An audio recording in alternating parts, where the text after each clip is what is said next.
The attorney who stood beside Mr. Giuliani was making very similar statements, and he has since been disbarred from multiple jurisdictions for making these false claims about 2020 election in court. And like Mr. Giuliani, as you've noted today, you've taken an oath to uphold the Constitution just as an attorney, and now you're asking us to consider you to serve as the chief law enforcement officer in our country. So it's imperative, Ms. Bondi, that you subscribe to facts and evidence and not politically convenient conspiracy theories. Your job will be... Can someone who pushes election lies and dodges the Constitution really be trusted to uphold the law?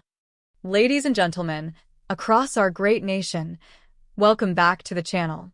Now, I want to take some time today to talk about what we just witnessed in that so-called Senate confirmation hearing, or, as I'd call it, a political hit job aimed at discrediting a strong, conservative woman who has served her state and this country honorably, Pam Bondi. You see, this hearing wasn't about qualifications. It wasn't about the rule of law. It was a public shaming ritual run by Democrat senators who care more about pushing tired narratives than asking real questions. This is the Prodigy Unfiltered. Thank you, Mr. Chair. Before I begin, I just want to remind us all for the record that the 34 convictions, not indictments, convictions of former President, incoming President Trump were by a jury of his peers. Thank you, Ms. Bondi, for being here today, and I too would like to welcome your family and friends who are here. Thank you. Appreciated the opportunity to meet yesterday to learn about your priorities and discuss a number of issues that are important to me. But I got to tell you, as I reflected on our conversation yesterday and as I've observed the hearing today, I continue to have significant reservations on your ability to function as a truly independent Attorney General for your friend. Let's say you keep referring to him, your friend, President-elect Trump. So I hope you can address some of these concerns through your responses to my questions here. Now, the first issue area is something that we didn't get a chance to touch on yesterday. So I actually want to follow up on some of Senator Durbin's questions from earlier about the 2020 election. And to be specific, on the day after the 2020 presidential general election, you traveled to Philadelphia to appear alongside President Trump's then attorney, Rudy Giuliani. And together, you falsely asserted that President Trump had, quote, won Pennsylvania in that election. Now, I want to be clear, at that moment, there were still at least 1 million ballots left to be counted in Pennsylvania. Of course, President Biden went on to win the state by more than 80,000 votes. But in the following days, even after the results were clear, you continued to double down on the big lie, promoting falsehoods about election fraud and cheating without offering any actual evidence. And I remember it clearly because I served as California Secretary of State at the time, and I invited anybody associated with the Trump campaign who was making these claims to come forward with evidence of irregularities in the election or massive voter fraud. 4 years later, I still have seen none. So I ask you today, do you have any evidence of election fraud or irregularities in the 2020 election? So, First Senator. Yes or no? It's a yes or no question. First Senator. Do you have evidence, yes or no? First Senator. I'm so sorry about the fires to you and Senator Schiff and what you're going through in your states. I have to say that. I appreciate that. All My of our, clock is I'll ticking, answer and I your want to question. hear All of our your answer. hearts go out to everyone in California for what you're facing right now. I'm glad you asked the question about Pennsylvania. It's a yes or no question. Do you have evidence, yes or no? Senator, I was hoping you'd ask the question. Do you have evidence, yes or no? I traveled to Pennsylvania. Do you have the evidence, yes or no? I traveled, Senator, to Pennsylvania. Okay. You're not answering my question. If you have no evidence to offer, let me ask you this.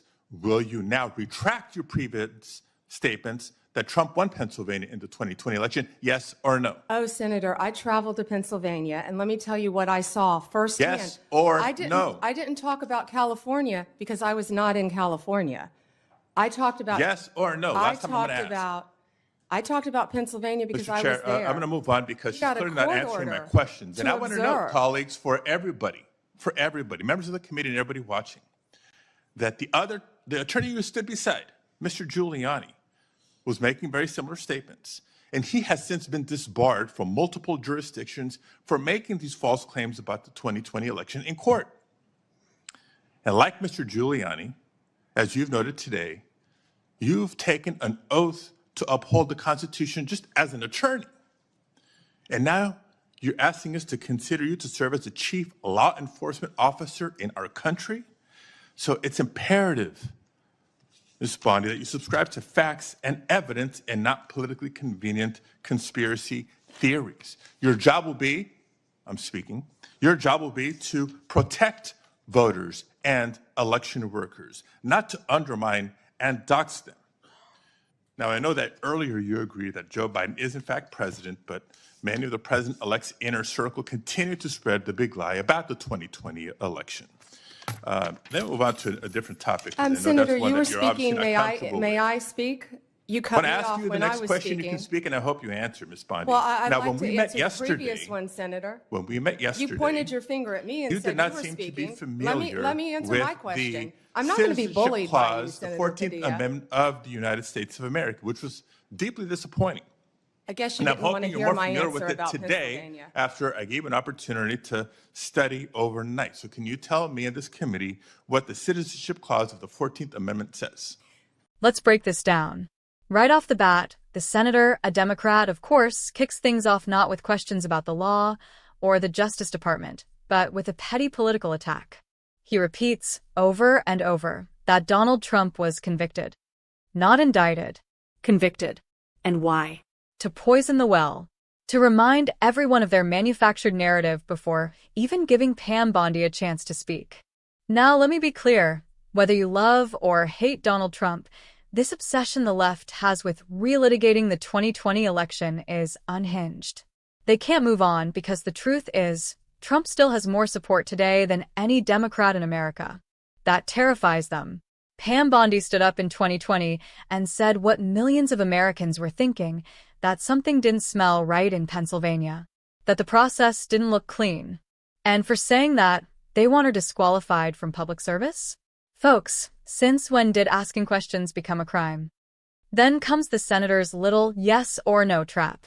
He hammers her, demanding to know if she has evidence of voter fraud. Won't let her speak. Cuts her off. And when she tries to explain what she saw in Pennsylvania, they label her a liar. Let me ask you, is it now evidence only if it fits their narrative? Because I remember what I saw in 2020, reports of blocked poll watchers, sudden ballot dumps in the middle of the night, vote counting paused in swing states. You remember it too. But if you dare say it out loud, you're smeared as a conspiracy theorist. Pam Bondi traveled to Pennsylvania and spoke out about what she witnessed, not as a lawyer on a campaign payroll, but as an American who cares about election integrity. She had the courage to speak up when the media told us to sit down and shut up. And for that, they want to cancel her? Next up in the circus, the senator tries a cheap gotcha on the 14th Amendment. He smugly asks her to recite the Citizenship Clause like it's a bar exam. Let me tell you something, if that's the bar now, most of the people on that committee wouldn't pass. But here's what's more important. He wasn't asking because he wanted a real answer. He was trying to humiliate her. This was about showboating, not substance. And when she reasonably says she wants to study the legal implications of birthright citizenship before offering a detailed opinion, they mock her for doing her due diligence. Let that sink in. When a nominee says, "I want to be sure before I give a legal opinion," the left says she's unqualified. But if she shoots from the hip with progressive talking points, suddenly she's a hero. And then came the real insult. The senator asks if she agrees with the idea that immigrants are poisoning the blood of our country. Excuse me? Nobody, and I mean nobody, in the conservative movement talks that way. We are a nation of immigrants, but we are also a nation of laws. Pam Bondi's great-grandparents immigrated here legally. They built a life. That's the American dream. What we won't support is illegal immigration, open borders, and criminals flooding into our cities unchecked. But instead of discussing real immigration policy, this senator throws out a disgusting and inflammatory quote to try and smear her as a racist. Shameful. Friends, this hearing wasn't about confirming an attorney general. It was about intimidation. Pam Bondi is strong. She's conservative. She's loyal to the Constitution, and she doesn't apologize for standing beside Donald Trump. That terrifies the left. They want law enforcement officers who will weaponize the DOJ against political opponents. They want attorneys general who will chase parents out of school board meetings and look the other way when left-wing mobs burn down cities. Pam Bondi isn't that kind of attorney general, and that's why they're fighting so hard to keep her out. I'm proud of Pam Bondi for standing firm, even under a hailstorm of smears, interruptions, and disrespect. We need leaders who believe in the rule of law, not rule by narrative. And let me say this loud and clear. The American people are wide awake.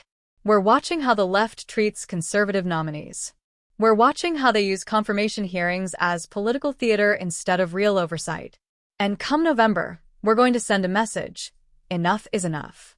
If you agree, if you believe in truth, integrity, and unapologetic patriotism, hit that like button, share this video, and drop a comment below. Let's stand up for people like Pam Bondi. Let's defend the Constitution, defend our values, and take our country back. This is Prodigy Unfiltered. Like, share, subscribe, and stay in the fight. God bless America.